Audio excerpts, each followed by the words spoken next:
नमस्कार. तर यांची दुपारची अशी झोप झाली होती, पण त्याला मी दिसले नाही म्हणून तो जरा गडबडला होता आणि त्याने मला हाक मारून घेतली. मग काय मीही त्याच्याजवळ गेले, कारण त्याला उठल्या मी लागतेच.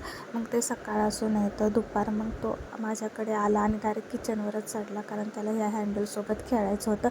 मग काय त्याची झोप तर पूर्ण झाली होती.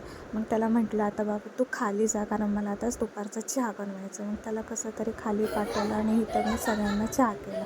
मग आम्ही सुद्धा सगळेजण हॉलमध्ये बसलो होतो, कारण चेन्नई एक्सप्रेस हा मस्त पिक्चर लागला होता, जो सगळ्यांना आवडतो आणि तुम्हालाही आवडत असणार. रियासुद्धा पिक्चर बघण्यात इतका गुंतला होता आणि तो कॉमेडी सीन बघून तर त्याला खूप हसायला येत होतं.